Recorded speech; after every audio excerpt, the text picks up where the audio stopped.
Architecture is about conversation. We talk all the time, with passion, conviction, loudly, very often over one another, and very often using lots of colourful, extreme language. Mostly, however, it's about why is it just so hard? About the demands of the business side of things, the demands of the market, the conversations with colleagues who invest huge personal resource, energy, commitment and love, sleepless nights going for that big one. It's a hard, hard time. However, somehow, within all of that, great influence can arise. And there is a process that can result in buildings and environments of huge imagination and influence. Beauty, art, pleasure, sensual delight, and the crafting of materials can still be achieved. Architecture can bring hope, it can deliver dreams, it's an opportunity for economic livelihood, and it can deliver primary services with dignity. In this mid-place of life, mid-career, mid-life, whatever it is, people close to me refer to it as the crisis. I think of it rather in this place of pause as a privilege, or perhaps it's both. It's a time of reviewing backwards and also going forward. The meaningful, enriching, purposeful conversations that have influenced both work and both life because they are so entwined. This is the conversation that is the parallel conversation to the one about the pain and the heartache, which I described before. This is the conversation, these are the conversations which give energy, which feed creativity, which make change and encourage growth. I and my office, with sometimes blind commitments over the survival instinct, think in our work, over and above the pragmatics of how one has to deliver responsible architecture and the essential components of the story. The conversations we have are about how we live as individuals, both within and as families, within and as communities, and within and as the larger community. We think about what are the things that generate the shape and forms of our private worlds, our communal and public space, that are our own, that are not symbols, that are not habits, that are not imported from other places, but that are from here, reinforcing rather who we are. In this process of thinking this through and asking questions about how we wish to live and what kind of life we want to have here, we find our own responses liberating and affirming. We consider patterns of behavior and relationships between humans, the environment, the ground and the sky, the essential and simple things, as opportunities for enriching consciousness. Value systems by which we want to live. By thinking through what a place can be, what a space is, what is its role as well as what is its function, form must emerge, aesthetics follow. As with people, buildings behave in different ways and communicate. What kind of place can represent this accomplishment? With inherited symbols from other eras and other places no longer relevant to the majority, this is the call for a new building of national identity. An international competition was held to design the new Constitutional Court building. This was the first open competition for a public building in South Africa in decades. In itself, representative of a more open, transparent new dawn. Along with the accommodation schedule was that parallel conversation about the meaning, the values, the other things that inform what a building or a space can be. Here, a symbolic icon in the landscape, and a place for all. This image by the artist Andrew Makin was our conceptual direction and our competition response. It represents what the Constitutional Court building could accomplish. We won that competition as a group of 30-somethings because we believed in a set of values that were the same as that enshrined by the Constitution. We used these values to inform our building design response and experience of the building as we imagined it. The judges of the competition and of the court were both apprehensive and relieved when they saw our youth. We read the brief on a road trip from Durban to Johannesburg to visit the site. The music pumping and loads of cigarettes being smoked.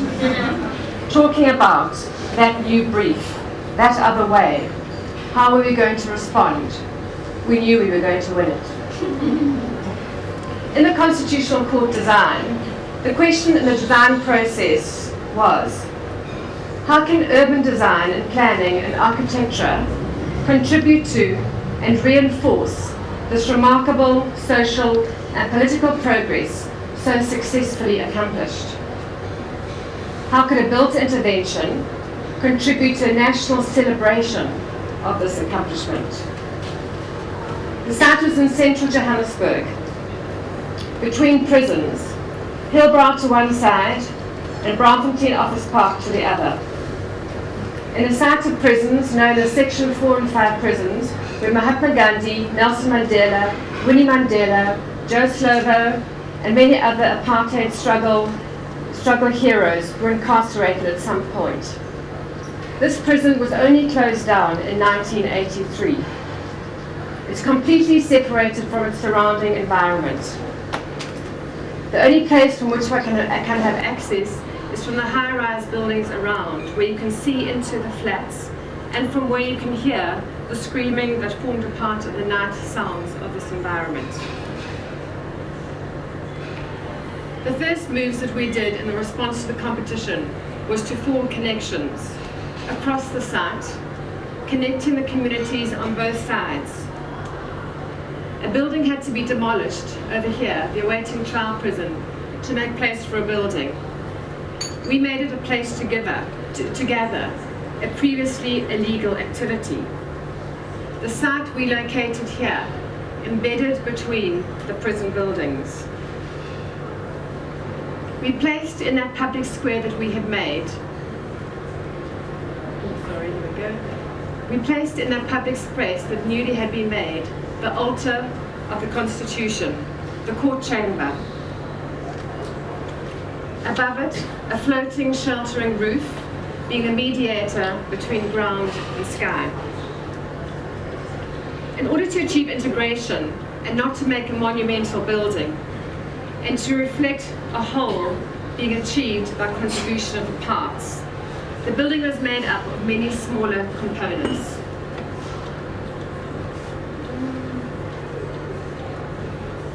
The court chamber, the admin, the judges' chambers, there they stand in the public space, beacons in the landscape. The stair towers of the previous awaiting trial building are commemorated and remain behind, integrated into the building. The footprint of the awaiting trial building is marked out in the Constitution Square, made from the bricks of the awaiting trial building. Inclusivity was an objective. Like beadwork, in all the 11 languages, the signage was developed from street signs, formalized from the neighboring environment. And in reference to the classic entablatures, words of the preambles to the Constitution are embedded in the concrete above the entrance. Human rights, freedom, and dignity, in all the languages, as written in the hands of the Constitutional Court judges of that time. That all people should contribute to the making of the building was one of the objectives, bringing their skills. The 27 Bill of Rights is carved in sign language and formed the doors to the main court building. Light is captured into the foyer through skylights that capture the winter sun but block out the summer. The time of day and the seasons of the year animate the space, connecting to nature and bringing back understandings of gathering under a tree in rural areas, listening to the elders give voice about the issues of the community. The panels of mosaic reflect on columns that stand in clusters as people do, with gravitas, not formality. Made like jewelry from patterns of North African fabric, each panel unique, together a whole, unity and diversity, another recurring theme. The court chamber doors. The shadows of the trees are photographed in the ground, inspire the carpet to the court chamber. The court chamber is built from the bricks from the demolished awaiting trial building, the incarcerating bricks now protecting the Constitution. A strip window along the bottom is aligned with the ground level of the public space beyond, a reminder of the people and the population that the judges are making reference to. This is an exhibition wing which runs parallel to the outside public access ways of the site. It's filled with art and information about the Constitution. This is the Great African Steps, a meandering route up the side of the hill. One walks up there along a path as one does up the rural slopes. On the right-hand side, the walls of Section 4 prison, and on the left-hand side, a functional sunscreen of storylines. South African people's stories, which were told on pictures drawn and engraved. This transference of traditional craft into contemporary building product by artist Lindelani Ngwenya is typical of the integrated artworks program that was inherent in part of the architectural concept and the making of the building. It gives access and familiarity to a range of our cultures and a range of populations from different places. The well-known potter Jabu Nala made her marks in clay, which we cast into brass and put into the ground as bars reminiscent of the bars of gold. The objectives developed in the Constitutional Court conversations were to weave tradition, meaning, and democratic values to build pride across our diversity. In contrast, what traditionally drives a domestic house brief?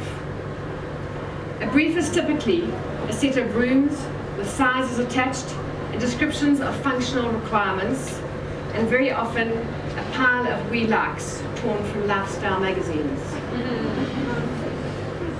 We investigate the site. In this case, east where sunrise is, west sunset, north our optimum orientation, high-level views to sunrise, and in this case, big, long views to the other side of Durban. Industrial grunge by day, glamorous by night when the lights come up. Layers of landscape to the Valley of 1,000 Hills and Africa's beyond. The street, the neighborhood, and the southeaster. And the other story, the other conversation, the conceptual ideas of family, friends, and community living, spiritual connectivity, from which form will emerge, beyond efficiency, comfort, and security. What do we want of the place that we call home, where we sleep and we wake day after day, the places that we can retreat to that support who we are? What about the place that will live, will feed our soul, our sense of being, and will raise our consciousness? Make a real relationship to land and to the people with whom we live. Normally, these experiences are what we expect from holiday retreats, a heightened awareness and sense of place. This project house on this site was doodled on for about a decade, whilst the rest of life took the main stage. And in this period, the brief the real brief, evolved as an expression of an aspiration for a way of life, of a way to live in this city, in this place, Durban, and in this climate. In this project house, there was a client, husband, exposed over years to their architect, the wife's conversations.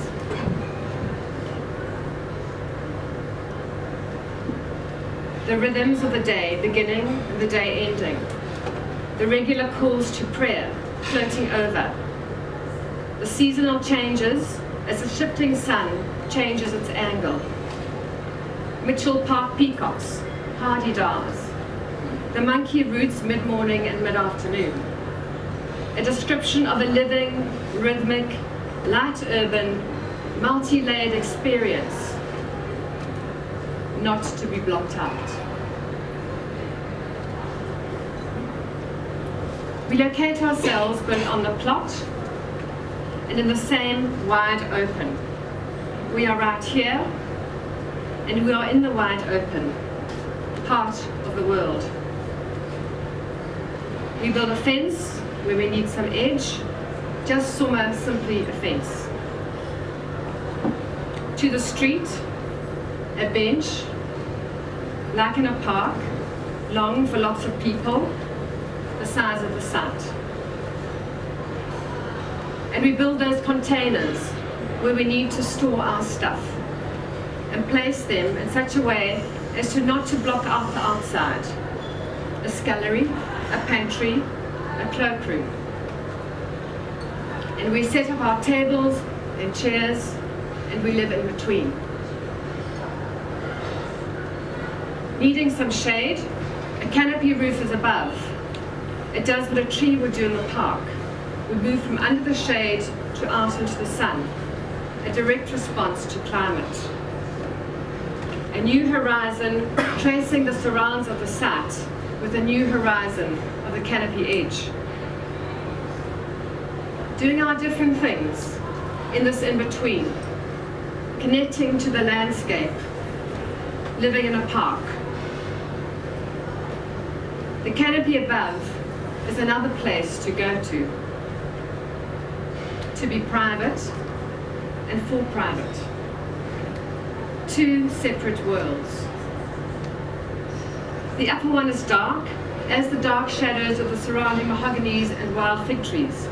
They form private places in the house, as a connection back out too far, not to the family and the friends below, but to the city, to beyond. A spatial retreat, to hibernate and to lock down. There is only immediate and distant, no in between. It has been removed. Removed from where the range of the communal living, the public spaces, that is loosely happening on the ground, loose as we holiday, simply with flexibility and with responsiveness to different events, different occupations, to seasons, to moods and activities. Our props, the furniture, is always being moved. The study and the cloakroom containers are surfaces onto which we put the things we collect and take through life with us.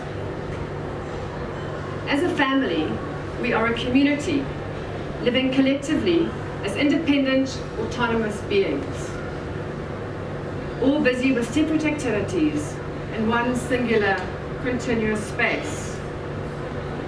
The landscape is ever present. In Durban, we live on a veranda. This is a veranda.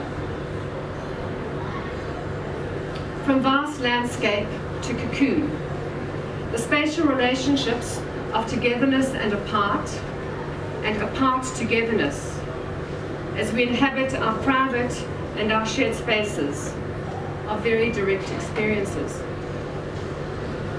Is this a house? What are the other ways? What are your ways? And I stand here and I say, what are my ways? In these two projects, completed 10 years apart, a court and a house, one a most public expression, the other personal exploration. The briefs went beyond security and comfort, away from imposed preconceptions and predetermined institutionalized solutions. We include statements of values and outcomes of conversations. Conversations about life and work and architecture and everything else. Conversations just must be more rewarding and must be more enriching, with expectation of meaning and purpose. Thank you.